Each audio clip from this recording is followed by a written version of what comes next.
Hello, আসসালামু আলাইকুম everyone. আজকে একটি গুরুত্বপূর্ণ বিষয় নিয়ে আলোচনা করব। সেটা হচ্ছে মালয়েশিয়া কলিং ভিসার আপডেটটা কোথায় এখন? আসলে কি ওই মালয়েশিয়া মেডিকেল শুরু হয়েছে কিনা? সরি।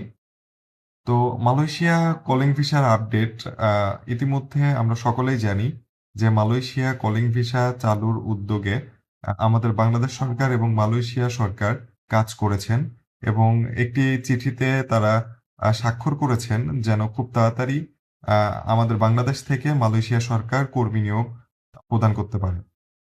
তো এখন কথা হচ্ছে অনেকেই বলছে যে মালয়েশিয়ার মেডিকেল কবে? মালয়েশিয়ার মেডিকেল কবে? আ অ্যাকচুয়ালি মালয়েশিয়ার মেডিকেল এখনো ঘোষণা হয়নি। অফিসিয়ালি বাংলাদেশে যেসব এজেন্সিগুলা আ লিস্ট করানো হয়েছে সেগুলার তালিকা এখনো প্রকাশ করা হয়নি।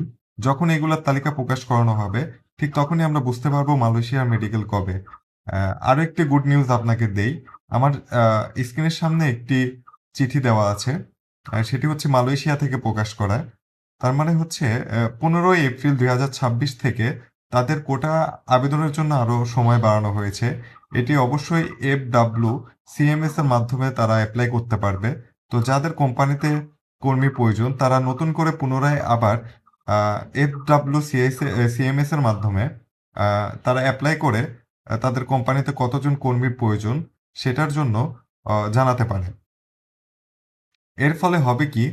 আ যেহেতু এটা অফ করে দিয়েছিল, মাঝেমধ্যে এটা অফ করে দিচ্ছে, মাঝেমধ্যে আবার চালু করছে। এটা পুনরায় আবার চালু করার আ সিদ্ধান্ত নিয়েছেন এবং চালু হয়েছে ইতিমধ্যে।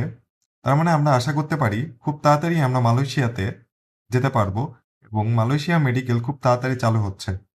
আগামী মে মাসের মধ্যে, মে মাসের ১০ তারিখ থেকে আমি আশাবাদী যে আগামী মে মাসের ১০ তারিখ থেকে বাংলাদেশ থেকে কর্মী মালয়েশিয়া যাবে। ১০ তারিখের মধ্যে কিছু সংখ্যক কর্মী অবশ্যই যাবে এবং আগামী ২৫ তারিখের মধ্যে আপনারা মেডিকেল ডেট প্রকাশ করতে পারে এবং এজেন্সি লিস্ট তারা প্রকাশ করতে পারে। তো আজকের ভিডিওটুকু এইটুকুই। সবাই ভালো থাকবেন, দোয়া রাখবেন আমার জন্য, আমিও দোয়া করি। সুস্থ থাকবেন। খোদা হাফেজ।